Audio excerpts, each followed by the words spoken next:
Hello everyone, আসসালামু আলাইকুম। সবাই কেমন আছেন?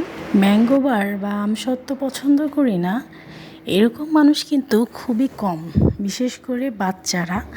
তো আমরা কিন্তু খুব সহজে এই আমসত্ত্বটা বানিয়ে নিতে পারি বাসায়। তাই আর দেরি না করে চলুন দেখে নেওয়া যাক রেসিপিটা। এর জন্য লাগছে আমার বেশ কয়েকটা কাঁচা আম। কাঁচা আম ফুরিয়ে যাওয়ার আগে রেসিপিটা ট্রাই করে নেন একবার। তো কাঁচা আম নিয়ে আমি ভালো করে খোসা ছাড়িয়ে টুকরো করে নিয়েছি এইভাবে। এই আমগুলো কিন্তু বেশ টক, আমি চেক করেছিলাম। এবারে আমি একটা প্রেশার কুকারে নিয়ে নিচ্ছি। আমগুলো ভালো করে সিদ্ধ করে ওটা ছাঁকনি দিয়ে ছেঁকে পাল্পটা বের করে নিব। এই যে দেখতে পাচ্ছেন। এবারে আমি একটা প্যান বসিয়ে প্যানটা গরম হয়ে আসলে আমের পাল্পগুলো ঢেলে দিচ্ছি। তো বেশ কিছুক্ষণ ধরে নাড়ব, মিনিট 7-8 মতো। এবারে আমি নাড়তে নাড়তে যখন এরকম পর্যায়ে চলে আসবে, তো এখন আমি এর মধ্যে চিনি অ্যাড করব।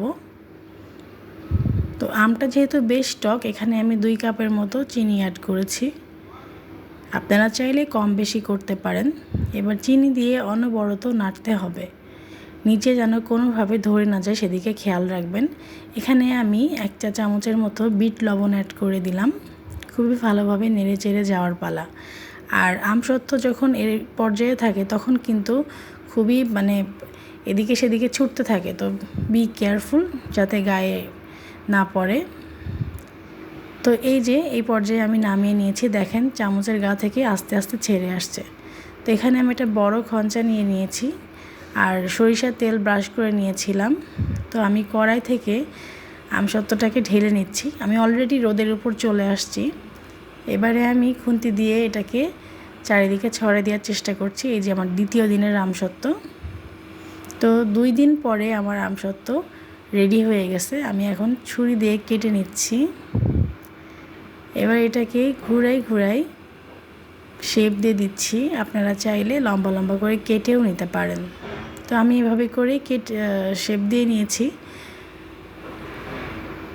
তো সবগুলো হয়ে গেছে আমার, তৈরি হয়ে গেল খুবই ইজি ওয়েতে আমসত্ত্ব। আর আমি এখানে কোনো ঝাল দিইনি, কারণ এটা বাচ্চারা খাবে। আর টক মিষ্টি ফ্লেভারটা রাখার চেষ্টা করেছি। আপনারা চাইলে এর মধ্যে শুকনো মরিচের গুঁড়ো অথবা চিলি ফ্লেক্স অ্যাড করে নিতে পারেন। রেসিপি ভালো লাগলে লাইক এবং সাবস্ক্রাইব করে পাশে থাকবেন। ধন্যবাদ।